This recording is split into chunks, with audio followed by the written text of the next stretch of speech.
All right, November 13, 2022. Yesterday, I did entry. I talked about good form. I showed a demo of Doug Simmons exemplifying coming very close to perfect form in what he's doing, and talked about the potential slippery slope of compromising on form based on, perhaps the belief that perfect form is unnecessary and that relatively good form is good enough, and how that can easily deteriorate into getting worse and worse. Today I want to talk a little bit about volume, frequency, and intensity, and how the three, in my opinion, coordinate with each other or depend on each other or interact. I guess there's an interactive or an interdependent relationship between those three. So the one thing I want to start off and always preface it by saying, I kind of refer to this as my reserving the right to be full of whatever on this, because everything I say now is based on the information that I have had access to, that I believe makes the most sense in my own personal experience.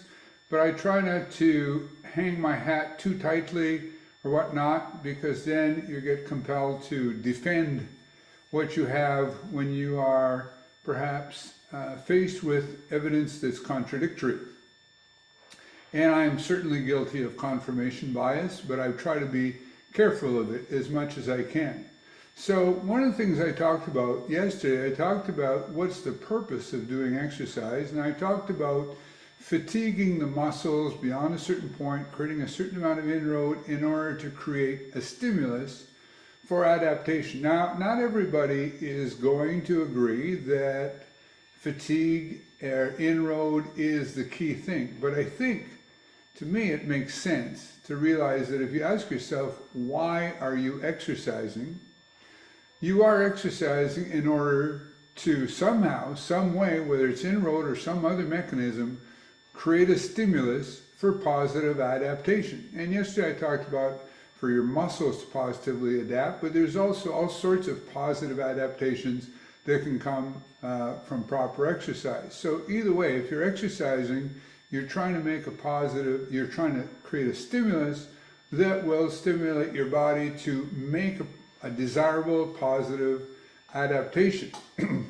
So, and not, if you think about it, I heard somebody say one time, people are getting in shape so they can do better in the gym. In other words, they're getting in shape in order to go back in the gym and do better in the gym, as opposed to, so they're always looking at what has been called the secondary objective, which is lifting more weight more times and focusing on that, as opposed to that being the means to the end. Or as Drew Bay likes to say, it's not what your muscles are doing to the weights, it's what the weights are doing to your muscles. But as far as what this stimulus is, so there's volume, the amount of exercise, there's frequency, how often you exercise, and then there's intensity of exercise. Now, intensity sometimes in a lot of studies gets defined as a percentage of 1 rep max. So most of the people who are listening to this will know my thoughts on that, and the problem with using a percentage of 1 rep maximum being the most amount of weight you could lift one time. Other than, as I've stated before, the danger that is inherently involved in attempting to lift a weight that is so heavy that you can only lift it one time, but also the fact that if you're using 80% of what you could lift one time, but you're only doing it for a couple reps and coming nowhere near the point where you can't do another rep, it's actually far less intense than using 50% of your 1 rep max, and then continuing to lift that until you are unable to lift one more repetition in good form, despite your best effort in doing so. So just to differentiate, when I say intensity, it's not the type of intensity that is measured in a lot of studies. Its intensity means how hard are you trying on the last rep? Have you really pushed yourself to your limits on that last rep?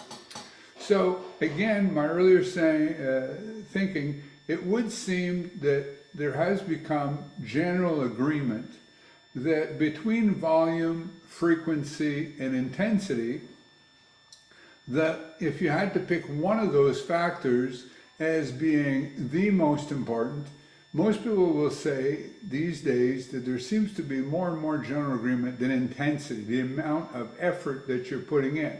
There's still some debate as to whether or not you're going to have more volume is going to be helpful, but even the people who espouse that, which I don't agree with, are going to admit that that extra volume is really of very little value if there's not an amount of intensity and effort that is also involved.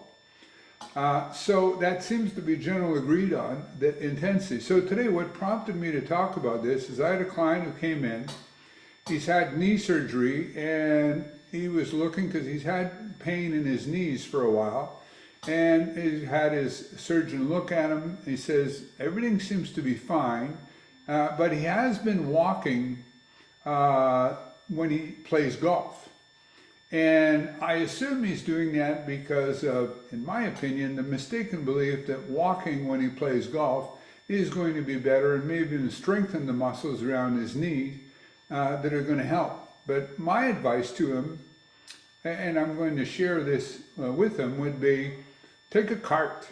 And you're probably walking quite a bit, and yes, some walking in order to, I think that some walking keeps, and activity in general keeps your joints lubricated, a certain amount of flexibility. I don't advocate that people should only work out and then sit on the couch in between workouts and do absolutely nothing.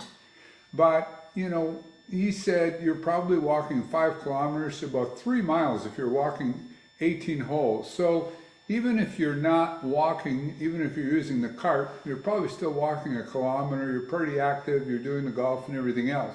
Because, and this gentleman is in my age group, I'm 64, maybe a couple of years older than I am. And so all that walking is going to contribute very little to strengthening muscles, very little to any significant cardiovascular condition, but what it does do, because of the repetitive nature of it, is it's hard on the joints. I have another client who might also wind up watching this, who I really feel like, going back to my belief that, or my caveat that I could be wrong, he actually thinks that he should carry his bag. So he's not just walking the holes, he's not pulling on a wheeled cart, he's carrying his bag over his shoulders. So by the way, I not only think that that is not good for you, the latter person has been talking about having back issues for a while, and I also think it's going to hurt your golf game, especially carrying the bag, but even walking around, because when you practice a golf swing, and you practice that golf swing, let's say you're going and just hitting some balls and things like that, you're doing so with a body that it's relatively rested. You turn around and do that same golf swing when you're tired from either walking the holes, or even worse, when you're tired and your back has been under load from carrying a bag around, and that's definitely going to affect your swing the more tired you are. So when you're trying to practice something of a high skill nature, such as a golf swing, then you should try to replicate it as exactly as possible. So when you're on the driving range and you're doing it when you're not tired from walking or carrying a bag around, and then you turn around and go on the course and you're tired from walking, or worse, once again, from carrying a bag around, that, to me, that's inevitably going to throw off your game.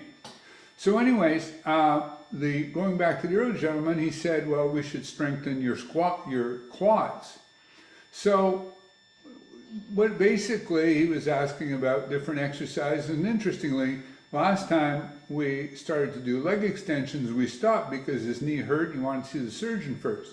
Well, it turns out, you know, his knee hurt because he had walked 5 miles. Well, I can't say that absolutely for sure it was from that, but it would seem that a definite suspicion or a suspect for the source of his sore knee before he came in and did the leg extensions, not after, was the walking that took place. So one of the things he said, you know, is well, maybe I better get on my exercise bike at home. But the exercise bike, going back to volume, frequency, and intensity, so the exercise bike will do very little to strengthen quads. Now, some people are going to disagree with that because it is going to be, the intensity is going to be low, frequency, whatever, how many times you do it. It is a repetitive nature, certainly not as bad as walking. You're not weight bearing, but it's still going to be a repetitive nature. And also a lot of times people's pelvis is from that back and forth that's going place on a bicycle and things like that. And you're never going to reach the intensity where you are, and part of the reason why it's largely believed that intensity is the single most important factor is because only if the exercise is intense enough do you recruit the highest level of muscle fibers that are most prone to adaptation and most prone to strengthening, sometimes referred to as the fast twitch fibers. Now, theoretically, you could do that on an exercise bike, and I know people, even in the HIIT community, seem to like these Carol bikes and like to incorporate high-intensity interval training into their routines. And I'm not sure where I stand on that, although I'm somewhat skeptical, I'd have to say, because if you are doing that, you could do it on an exercise bike, you could turn up the resistance high and then go as high as you can. Yes, you're achieving intensity, but you're also increasing, going with high force. So going back to yesterday's video about proper form, is you want to reach that failure where you do recruit those higher level muscle fibers, but you're trying to do high intensity but low force. Because of course, not only that, but other people who advocate explosive lifting and things of that nature, they're absolutely going to recruit muscle fibers. The challenge is when you're doing explosive lifting, 1 rep maxes and things like that, you're recruiting all the fibers simultaneously, which means you are subjecting your joints, ligaments, and tendons to really high forces in order to reach the intensity. So yes, you are recruiting those fibers, but you're doing so, in my opinion, it just seems to be logical physics in this case, that higher force is just less safe than lower force. And it has been shown that as long as you carry the exercise to fatigue to the point where you can't do another rep or very, very close to that, that you are recruiting those fibers. So, you know, the idea here, going back to the exercise bike, is so the surgeon tells them, you know, you need to work your quads. So one of the things is I need to do more exercise, which is volume. So what can I do to do more exercise to strengthen my quads? Well, an exercise bike, maybe I need to get on that because I'm only seeing Rick once or twice a week. So if I do more, I'm going to get better results. So my message, gentleman's name is to Pat, is to say, no, you don't want to do more exercise. You want to do exercise where, just like the way we're doing now, in high intensity, and then allow your body to recover from that. And yes, perhaps a second weekly workout, which we're going to be starting later on, could be helpful. We have to gauge that because we have to see whether or not we are allowing enough time to recover in between. Of course, if you're not golfing, not as active during the winter, but also this gentleman curls, sweeping, things like that. So we have to keep an eye on making sure that we don't fall into the trap of more is better and not be able to recover from the workouts or exercise. I believe that up to a certain point, a dose response, most of you have heard Doug McGuff's idea of dose response, and a therapeutic window. Below a certain dose, a drug, or in this case exercise as a drug, is ineffective. Above a certain dose, it's toxic. So there's that therapeutic window in between to find that, which again, this just makes perfect logical sense. Another thing, what I'll leave you with that I meant to talk about earlier is, when it comes to the relationship between intensity, volume, and frequency, technically, if you do more of one or two, you have to reduce some of the other ones. You can't do it all. And there's a saying about eating in a restaurant. A restaurant can be fast, cheap, or good. And the saying is you can pick any two, but you can't have all three. If it's fast and cheap, it probably won't be good. If it's good and fast, it probably won't be cheap. If it's good and cheap, it probably won't be fast. So with exercise, if you're doing a high volume and a lot of frequency, it's very doubtful that you will be able to do high intensity. And if you try to do that, the end result will be not recovering from your workouts and eventually injuries. And I did a podcast with Rich Robichaud in the past, and he trained people in CrossFit. And basically CrossFit, I mean, the volume and the frequency is really high. And he said, and despite, he talked to me about how he actually took a lot of precautions, a lot of other CrossFit coaches did not. And he said it wasn't a matter of if they're going to get hurt, it's when they're going to get hurt. So if you got a lot of volume and frequency and you still be able to recover from your workouts, and then you have to have really low intensity, which means your results will probably be not that great. If you have high intensity, high volume, then maybe you can only work out every 10, 14 days. You know what I mean? If you have high intensity and high frequency, then I can see somebody working out, doing 1 or 2 sets and working out every day or every other day. But overall, there has to be a relationship. And if you add more to one, just like the restaurant, you can't have all 3. The most you can have is 2. And of course, the balance between those is something that every individual is going to need to ascertain what works best for them. And that might be different at different points in your training, depending on what else is going on in your life, other stressors, your sleep, all these types of things. Somebody asked on Drew Bay's hit list, they said, if somebody comes to a standstill, which one should I reduce first? Should I reduce volume or should I reduce frequency? And my answer, if that person ever happens to do this, is sometimes it's a matter of practicality, because if I'm training clients and the days that they're available to come in training is every Tuesday or Thursday, unless I'm going to completely eliminate a day, which is really cutting the frequency in half or going every 2 weeks, then sometimes it's simply not practical to reduce frequency. So I would go volume, not necessarily because it's better, but because for most people trying to figure out their schedule is going to be the most practical thing to do. So anyways, hope this has some value for anybody listening.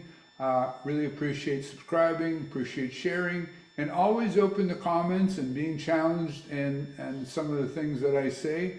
If you have evidence or experiences that contradict what I say, of course, always in a respectful manner, discussion and debate is healthy, and I look forward to it. Thanks for listening.